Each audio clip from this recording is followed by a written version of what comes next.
Act 1, Scene 27, The Tournament. Chorus. There are hoofbeats and drums, and the lute minstrels thrums, and the buglers blow fanfare so loudly. There are colours and flags, and their heraldic stags, and their lions and eagles fly proudly. And name after name who've turned up for the game are over the noisy crowd shouted. And when it's all done, just the one will have won, with the rest at some point being routed. Alvaro, Fernando, and Sancho, and Pedro, and Vasco, and Ferdinand too. Ernesto, Enrique, each one here to see play in chivalrous fashion gone through. Constanza. Greetings, my Ines, I've brought all the others to cheer for my Pedro while you cheer your brothers.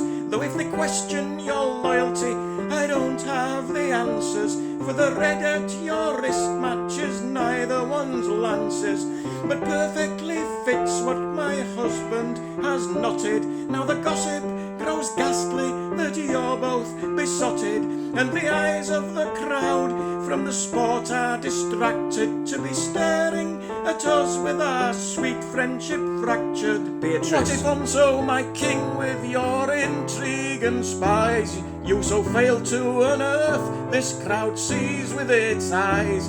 Hear it hum through this crowd, that's their gossiping, mumbling. What they failed to find, your four feckless fools fumbling, that your son flies his flag for his wife's lady's maid, and invites both her brothers for this sport to be played. Alfonso. Silence, wife, silence, let there not be heard from your lips on this matter one single more word. Chorus. In armour prepared, the combatants are paired, with Pedro and Vasco up first. Through their visors they stare to such steely-eyed glares, trying to banish their fears of the worst. In stillness they stand, both their mounts to command, until silencers seep through the crowd. Then the flag drops, each horse on collision-bound course gallops with hoofs thunder loud. With fear-burnished will and long hours' practised skill, both nice lances deflected by shields, second sortie commences to test their defences, both equally matched, neither yields. Enrique. See your wife's ladies' maids here in support, and is that your wife with her come out for the sport? Pedro. My wife is a lady of utmost refinement, with her unborn child home, them both safe in confinement. Enrique. Your infanta's refinement, I question it none, but she's been over there watching since this first begun. Third sortie underway, with a blink of delay from Pedro, with his helmet angled to the crowd, not his foe. His mount's moving too slow, he's still adjusting how his lance is handled.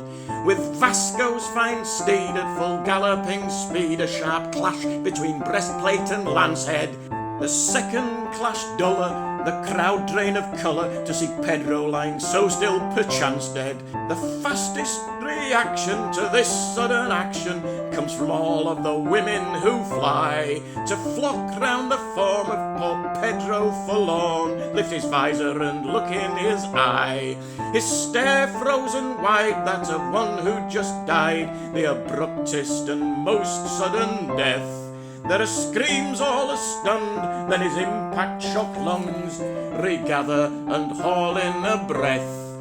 Constanza and Beatrice share a shedding of fear-kissed Blanche, Bella and Nora all hug, leaving Ines in turmoil and sinking in her soil in the strange lonely hole she has dug. Then the contest resumes as the premature rumours of Prince Pedro's demise are all quelled.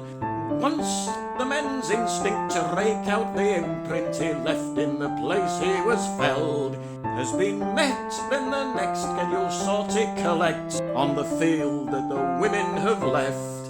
Having thought that she'd lost her love, now like some impostor, Ines sits alone feeling bereft. The sport skillful and violent, but the crowd almost silent, with the main story already penned. Two sportsmen emerge, standing out from the herd, no one can unseat or append. each riding the course as if part of their horse, Fernando and Ferdinand vie. Again and again they both parry and fend, and it's Ferdinand edges the tie.